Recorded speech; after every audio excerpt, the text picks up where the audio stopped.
Салам, достор. Сиздердин уникалдуу жана жеке коучуңуз Зузу Качиева. Сиздер да менин уникалдуу угармандарсыңар. Бүгүн баарыңызга ыраазычылык билдиргим келет. Менин каналымды колдоп, лайк басып, комментарий жазып жатканыңыздарга. Анан бүгүн сонун бир теманы карап кетебиз. Себеби бир угарман мындай комментарий жазган экен. Рахмат Зузу айым, жакшы кеңештериңиз үчүн. Эмкеде канткенде тарынчаак болбош керек жөнүндө айтып бериңизчи дейт. Демек, бул угарман ушул суроого жооп алгысы келет. Мен билемин, баардыгыбыз эле ушул суроого жооп алгыбыз келет. Себеби тарынчактык баарыбызда эле бар. Тарыныч деген эмне? Ал кандай эмоция? Тарынчаак болбош керек үчүн эмнелерди кылсак болот? Ушул видеонун аркасынан сиздерге ушул суроолорго жооп берем деп үмүттөнөм. Анда эмесе достор, тарыныч деген бул эмоция. Кубаныч, ыраазычылык, ачуулануу деген сыяктуу эле эмоция. Кызыктуусу, тарыныч эч эле керексиз эмоция, бирок эң эле оор эмоция болуп саналат.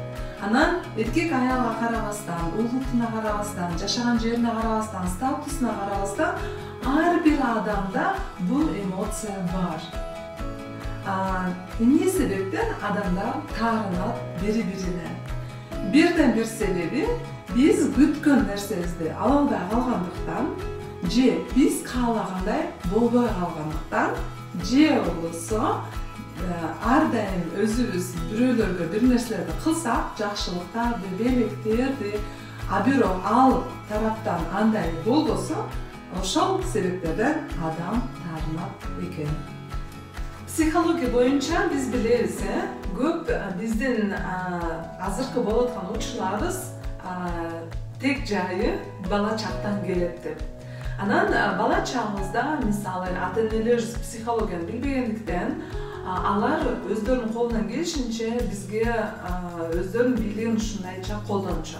Мисалы, бала каалаган нерсесин сураса, акча жок деп коюп, же бир нерсени күтсө, болбой калса түшүндүрбөстөн, болбой калды, жакшы бала, жакшы кыз болсо болот, же болбосо 5 алсаң болот деп коет. Бирок бала үчүн ал түшүнүксүз нерсе. Ошондуктан чоңдор, ата-энелер балдары менен келишим түзүү мааниде түшүндүрүү зарыл. Эмне үчүн 5 алуу керек? Билим, кандай роль ойнойт жашообузда?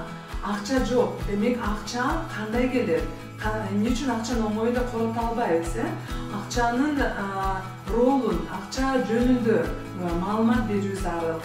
Жана эмне үчүн жакшы адам болуу, чоңоюу зарыл, жакшы бала болуп, тили алуу. Ошонун баарын түшүндүрүп келсе, бала менен келишим түзүп турса, ар дайым, анда бала туура маанайда жана туура эмоциялар менен чоңоет. Тилекке каршы андай болгондуктан, Советтер Союзунун жалпы жолунан тарбиялоо системасы окшош болгондуктан, баарыбызда азыр учурда ошол тарыныч деген эмоция бар. Психология боюнча биз негизи 3 бөлүктөн турабыз. Чоңоюп калсак деле ичибизде кичинекей бала позициясы бар, ата-эненин позициясы бар жана чоң кишинин позициясы бар. Ошол кичинекей баланын позициясы ички дүйнөбүздө бар болгондуктан, ал кичинекей бала чоңое элек болгондуктан, биз дароо эле таарынып калабыз. Ошондон таарынбоо үчүн эмне кылсам болот деген суроого жооп. Биз жанагы чоң киши позициясын чакырып, башкача айтканда өзүбүздүн анан суроолорду беришибиз керек. Эмне себептен мен таарынып калдым? Эмне себептен ал адамдан ушул нерсени күтө берем? Эмне үчүн ал адам ошондой иш-аракет жасады? Жана ар бир адамдын эрк тандоосу бар, жана эрк боштондугу бар. Ошону мен эске алдымбы? Жана эмне үчүн өзүм тараптан кыла берсем, башка бирөө да ошондой кылыш керек деп ойлойм. Ар бир адамдын түшүнүгү, жүгүртүүсү ар башка. Биз ошону эске алышыбыз керек жана эстеп жүрүшүбүз керек. Ушул суроолор берүүнүн аркасынан жанагы чоң позиция кичинекей баланы чоң ойтконго жардам берет. Анан биз таарынбаганга бел байлап калабыз. Себеби ыйык китепте дагы ушундай бир аят бар. Таарыныч бул акылсыздын жүрөгүндө уялайт деген. Биз албетте акылсыз болгубуз келбейт. Эмне себептен ушинтип айтылган? Себеби таарынган адам өзүнө гана зыян келтирет. Тиги тарап ал адам таарынып калганын деле билбейт.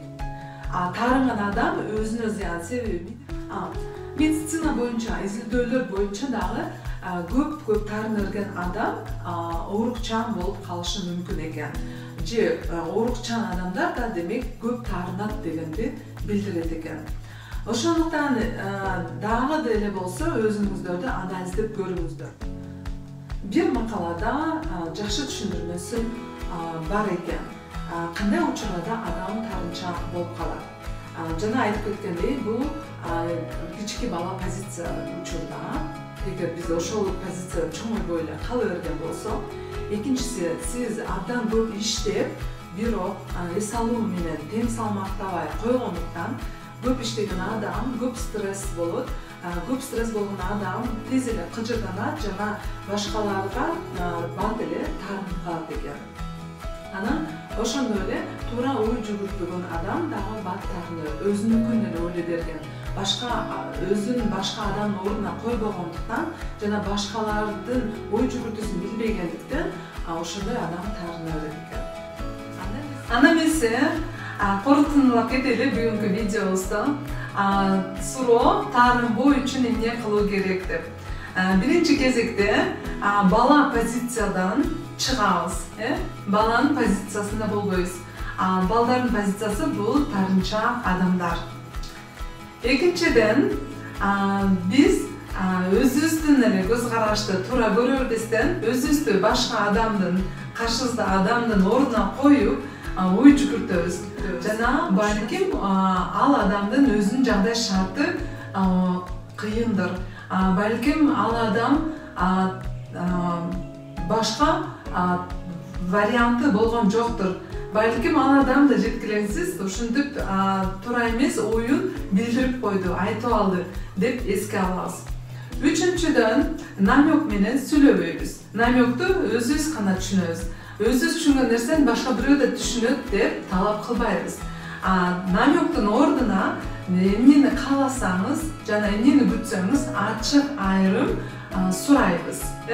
Жардамга муктаж болсок ачык айрым айтабыз, сүйлөйбүз, сурайбыз. Бул жанагы бала позициядан чыгып, жетилген чоң позициядай болобуз. Ошол жетилген адам гана ачык айрым түз жайма жай сурайт жардамды. Же күтүп аткан нерсесин айтат. Төртүнчүдөн ар бир адамдын укугун эске алабыз. Тандоо эркиндигин эске алабыз. Ар бир адамдын укугун сыйлайбыз. Кааласа жардам берет, кааламаса жардам бербейт. Мүмкүнчүлүгү бар болсо, биз күткөн нерсени биз сурагандыктан кылып берет. Же мүмкүнчүлүгү жок болсо, кылбай коюшу мүмкүн. Ушул нерселерди, 4 нерсени биз эске алсак, бизге таарынбаганга жардам берет. Анда эмесе достор, бүгүнкү видео ушундай болду. Сиздерге керектүү, пайдалуу, жагымдуу маалымат болду деп ишенем жана үмүттөнөм. Дагы бир ирет чоң рахмат менен бирге болуп ушундай суроолоруңуздарды берип жатканыңыздарга. Дагы бир айта турган нерсе бар. Бул видеодо көп нерсе жалпыга арналган маалымат. Бирок эгер сиз жеке коуч сессияга келсеңиз, мага сиздин жеке жагдай шартыңызга эске алынып, жана сиздин суроолоруңузга жооп катары жеке сессиядан гана сиз толугу менен канааттануу жоопторду ала аласыз. Ошондуктан бул жакта менин WhatsApp, Telegram номерим, өзүңүздү эркин сезиңиз, мага жазыңыз жана баасын бичип, коуч сессия аркылуу көптөгөн көйгөйлөрүңүздү чече аласыз. Анда эмки видеолордо көрүшкөнчө сиздер сак саламатта калыңыз.